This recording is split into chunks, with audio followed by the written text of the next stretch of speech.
My name is Josh Schuberth and I am a Blue Mountains based drummer, and I've been playing for about 20 years and I play red cymbals.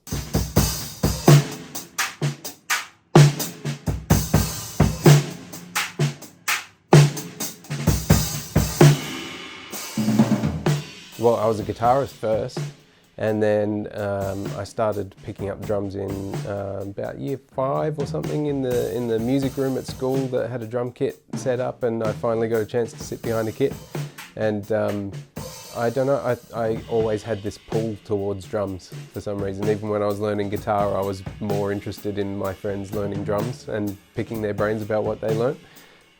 So yeah, it organically just kind of happened until when I left school. I decided, no, I was a drummer, not a guitarist.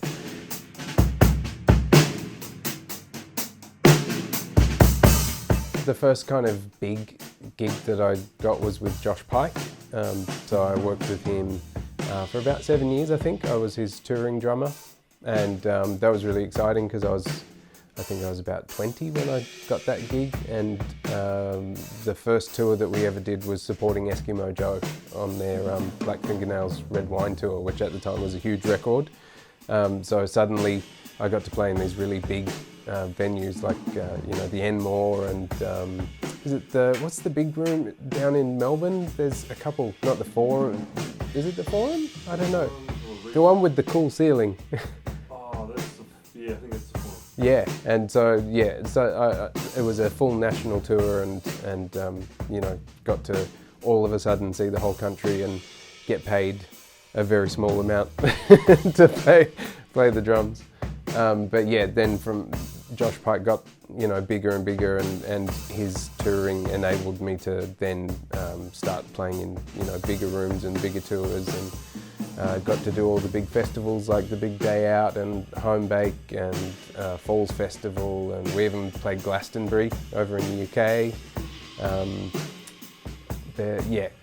Did a couple of tours throughout the UK, and went to America to do South by Southwest, and so that gig, I guess, was what allowed me to see a lot of the country and just get to play all the big venues that I hoped I would one day. After the Josh Pike gig, I moved more into the studio side of things and worked with producer Matt Fell quite a lot, and that let me play on lots of records. I think my Golden Guitar Award count is over 30 now or something. That's wins, which is super cool. But Shane Nicholson is one. I've played on his last 3 studio records, I think. Sarah Storer, who else? Troy Casadale was the last one that won last year, I think. Felicity Urquhart, Graham Connors, John Williamson. I could keep going, but I just can't think of them off the top of my head. Yeah, that's cool. There's a lot. It's funny upon reflection, not so funny at the time. The one that immediately springs to mind was absolutely busting to go to the toilet in the middle of a Josh Pike gig, but we had already started, and there wasn't a break in the set until about maybe 30 minutes in or something, I think, where Josh would play a song by himself. And it's just really uncomfortable and you just can't cope. I had to go through an excruciating 30 minutes of trying not to let on to the crowd that there was anything wrong playing this gig and singing backing vocals at the same time, by the way, so it was horribly uncomfortable. So I could bolt to the toilet for a maybe 3.5 minute song that he would do by himself, and then try to run back on stage in time to be there for the next song like nothing happened. And I just made it back and was putting my headphones, my in-ear monitors back in just as he said my name to introduce me back on stage. I ran through the hallways of the venue and made it back on stage and played the rest of the show like nothing happened. But it was honestly one of the most horrible experiences I ever had, but looking back on it, it's actually very funny. Josh Pike had a song called Middle of the Hill that was really, it was very popular at the time, and it was the song that everybody knew the words to, and I kind of felt like every time that we played that song, it was such a crazy experience to have, 2,000 people singing all of the words back at you, and I think they were my favourite kind of moments where we could actually stop singing the song and just play and have the crowd actually just sing the song to us. That was a pretty cool experience.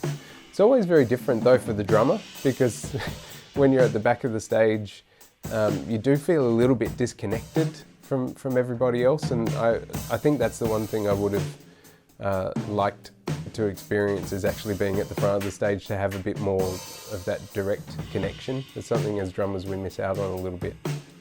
We should stick the drums at the front of the stage every so often. But then you've always got a drum kit in front of you, haven't you?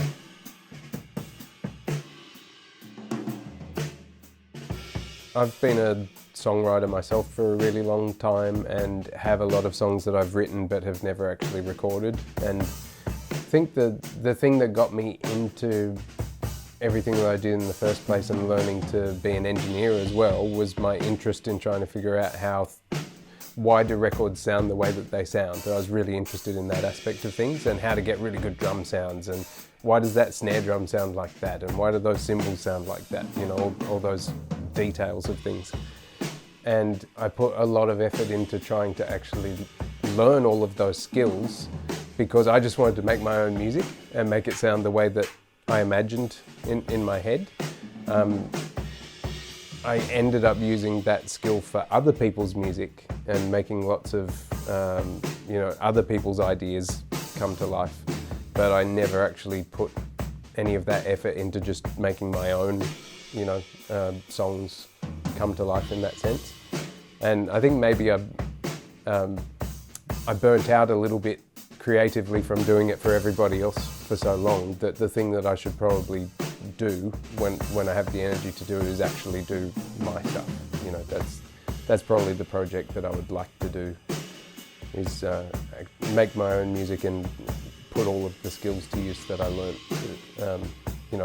for the purpose why I even started in the first place, The thing that I'm doing at the moment is actually to just stop for a minute and reassess. I don't know if I have the answer to that yet, because I'm kind of I'm in the process of trying to figure it out myself. I think I'm trying to figure out what the essence of, what made me do this in the first place. What was it about music that got me into it in the first place? Because I remember what it felt like as a teenager to be incredibly excited and passionate about music, and it was all consuming for me, and I wanted to get back to that place. Like, what was the thing that made me so desperate to want to sit behind a drum kit and figure out, what was going on. So maybe if people are a bit stale, I think you probably, I don't know, maybe trying to get back to the actual essence of why you do it in the first place is maybe how you get back to that joy again. Trying to actually find the reason why you do it, rather than doing things for other people's, ideas of why you should do it or something like that. I'm not sure. If you have the answer, please tell me. That's probably the age-old question.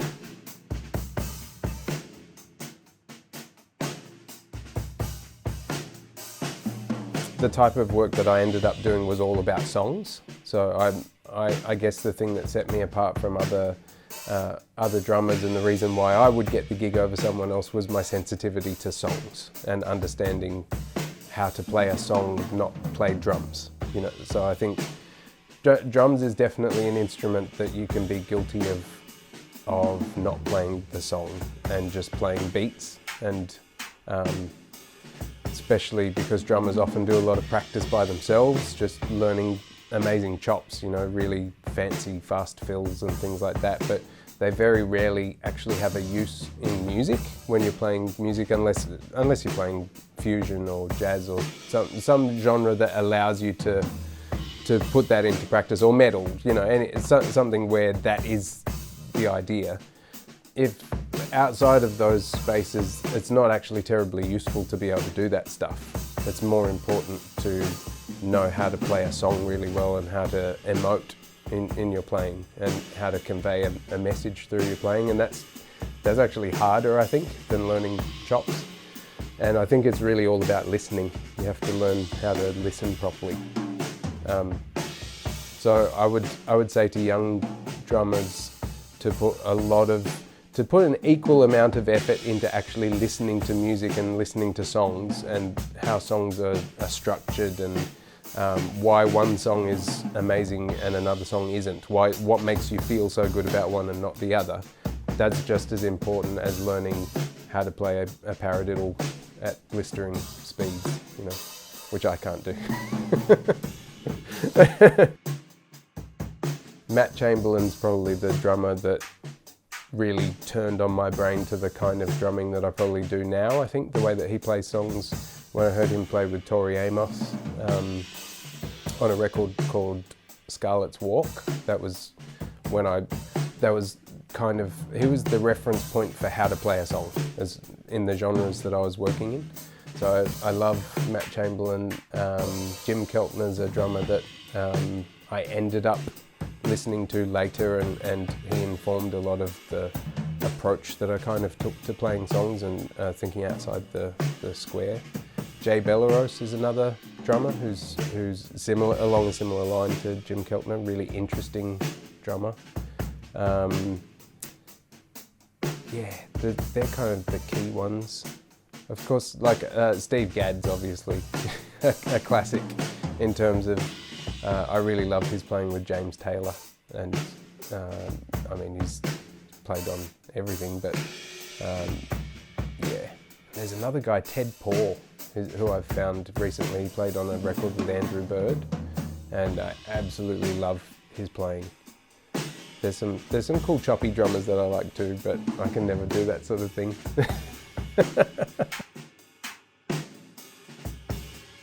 Scarlet's Walk, definitely, that Tori Amos record. Yeah, like mostly because of Matt Chamberlain, because of his drumming and the sounds. The sounds on that record are just so good. The drum sound. So I love that. Absolutely love that record. I'm sure there's others, but that's just the one that always comes to my brain. You know, I think it was such a turning point when I heard that record. It was like a light bulb went off. I just had never heard snare sounds and kick sounds like what he got on that record, and in the context of a singer-songwriter album as well. I think that's why people should check it out, because it's he has a way of being really exciting to a drummer. You know how we get excited by drummers who obviously can play a certain way, you know, all the detail and nuance is there, but it's completely respectful towards the song at all times. He never does anything that's out of place for the song and what it deserves. So it's like the best of both. You get amazing technical drumming and amazing song drumming. He borrowed that snare drum up there. Yeah, hang on, I'll get it down. This Remo Acousticon snare. And I think it was even that head was on it. The drummer from Jeff Buckley played that. Yeah, but he was doing a session at the studio next door and needed a snare drum, and they sent him next door to pick a snare, and I was like, yes, please, take any of them. And so yeah, he took that snare and played it. The best part about it, honestly, was just being in such a creative space, because there was three studios that all operated. They were connected, but you could work at the same time without bothering each other. So 3 control rooms basically that shared live spaces. And yeah, the most exciting times were when there were 3 records being made at the same time in the same space. and it was just this hive of activity and creativity, and artists coming and talking to each other out in the kind of common area, and us as producers and engineers sort of hearing what was going on in other rooms and going, oh, that sounds really cool, and being inspired by it. And yeah, my favourite thing about being there was just the fact that it was alive with activity. There was times there where it was just kind of chaos as well, because you know, because the rooms were close, if you wanted to do a drum track, it would bleed a little bit into the other room if they were trying to do vocals or something really quiet. So you had to work around each other and go, oh, can we just do one more vocal track? We'll be half an hour, and then you guys do the drum track. And you know, there's lots of juggling like that, but that kind of made it fun as well. You know, yeah, it was a cool space. You know, the one that always comes to mind is I went to Homebake. It was like in the 90s, mid to late 90s, when I guess it was just the post-grunge thing. So we had like Grinspoon and Frenzal Rom and those sorts of bands were huge at the time. And I must have been 15 or something, so somewhere around that age. The perfect age for it to just be incredible and overwhelming and amazing, and mosh pits were a thing. You know, people crowd surfed and would mosh, and it was just a sea of people and a sea of energy. I remember watching She Had. They put out a record called The General Electric at about that time, and it was so huge. Like, they were so powerful, and the set that they played, I remember they had backing tracks. They were running like loops and things. It was one of the first bands I ever saw live actually running track, and it made it so tight and so punchy. And the drummer, I can't remember the drummer's name in She Had, but he's phenomenal. He's an amazing rock drummer. It was just so solid. And yeah, I think I remember just standing in the crowd looking up at the stage going, I want to do that. I want to be up there. And remember the old PAs, the kick drum would smash you in the chest, and you actually felt the kick drum, like the wave of energy would move through your body and smack you in the chest. Yeah, it was like that. I don't know if the new PAs feel quite the same. Probably not. On purpose, they don't move the same amount of air. I can only think of people that I've worked with, you know, that I would love to put a band. I've always thought if I was doing my own music, I would love to I'd put together a band with Matt Feld playing bass, Shane Nicholson would play guitar, I'd play guitar as well, and a drummer. I'd need to pick my favourite drummer, local, probably Pete Marin from Melbourne. Yeah, I'd get him playing drums, I reckon. That's my idea of a supergroup, is like the people that I know, the musicians that I've worked with that I think are just incredible musicians. I kind of think of them sooner than I think of big sort of overseas names, just because I guess I've had more to do with them and they come to mind quicker. Muddy. It was really, really wet the year that we played there. It was Amy Winehouse was there that year. Lily Allen played on the same stage as us straight after. So we played, and then Lily Allen played, and she wasn't huge yet. It was on one of the like smaller side stages. And yeah, Amy Winehouse was playing there that year. And I think she was the only person that I actually tried to go and see, because you had to walk about an hour through the mud to get to it, and it was literally like knee-high mud. And I think I spent most of the time just in the camper van that we had, because it was just so muddy that to go anywhere was just such a task that I just decided to just not bother going anywhere. It was a bit sad, really.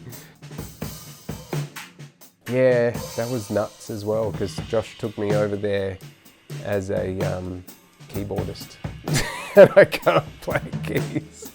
He took me to play guitar and keys, and it was very sweet of him, because I had been in the band the longest at that time. All the people that were in his lineup, I'd been with him the longest, and I think he felt a sense of, you know, he just felt like if he was going to take someone to America, he should probably take me, because rather than taking the new guy that had just been there for a few months or something, which was very sweet.